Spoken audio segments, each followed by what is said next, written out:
channel, Apples and Tiaras. So today I wanted to do a really highly requested video, and that is the how to become a teacher video. So there are going to be a couple of things that I mentioned today that are very different state to state. I am from Arizona, and our requirements here are very different from some of the requirements in other states. So I just want to give you guys a heads up about that. So I'm just going to dive into a couple things that I jotted down in my notebook so that I wouldn't forget about them, and here we go. Alright, so the very first thing that I would recommend if you're trying to decide whether or not you're to become a teacher and you are looking into the steps to becoming a teacher. So the very first thing I would recommend is looking at your state education website. That's going to give you all the information for what you need, what the requirements are of becoming a teacher in the state that you are from. So I would definitely recommend looking on your state education website. That's the very first thing. The next thing I would look into is a college that you would like to attend. Now, there's a couple of different ways you can go about this. I did community college for the first 2 years, and then I transferred into a university.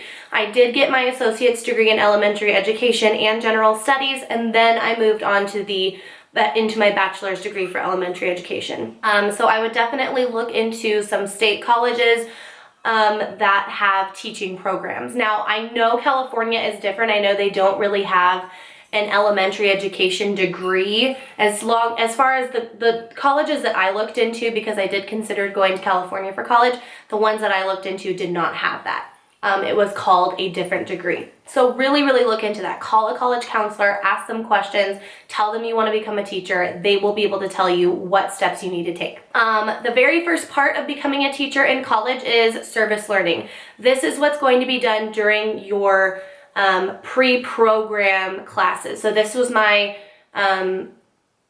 community college experience, and it is similar to this experience that you get in a university as well if you're taking your core classes in a university. Service learning is where you are required to take or to spend a certain amount of hours in a classroom observing, helping out. I spent at least my entire 2 years in community college doing service learning all the time. I did take some introduction to education classes, some classes about special needs, some classes about children's development. It just depends on the program that you're in. So you're gonna have to do some service learning. That's gonna be in the classroom with children, observing, and I definitely recommend that you do this even before you decide you wanna be a teacher. Spend some time in a classroom, make sure it's something that you would be up for. Sorry if you guys hear noises in the background, my dogs are playing outside the door, so that's what that's. After you do your service learning, you'll enter into the program. So what I did was I entered into a program at ASU, the I Teach AZ program at the Mary Lou Fulton Teacher College, and that is a 2-year program. Now, in our 2-year program, we do a year of internship, which is 1 day a week in a classroom, basically student teaching in a classroom, but 1 day a week, and you're required to teach 1 lesson per semester. And this lesson will be observed by your mentor teacher and possibly observed by a university official professor or whatever it is that program calls it. And so you'll do your service learning first, then you'll do your internship. What you do is you move into student teaching. The program that I went to at the I Teach Arizona program at ASU was an entire year of student teaching in the same classroom with the same students and the same teacher.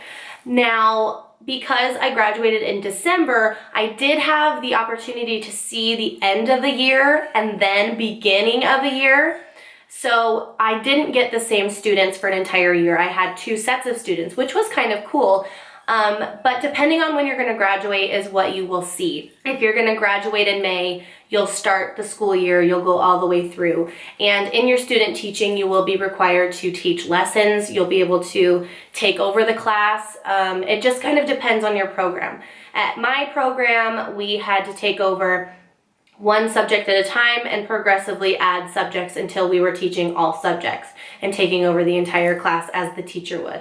Now, your mentor teacher is still supposed to be helping you plan, supposed to be walking you through all the responsibilities of a teacher so that you are learning how to do it. and that is in your student teaching. Depending on where you go, you could be student teaching for a semester, you could be going for a year. It really just depends on where you're going. Next, I'll talk about getting certified. In the state of Arizona, we have to take a series of certification tests, exams, to make sure that you are competent enough to teach children. Now, these tests are set up through the university that I went to, and most of the time, if you're in a program that's for teaching, they're gonna walk you through all of these things.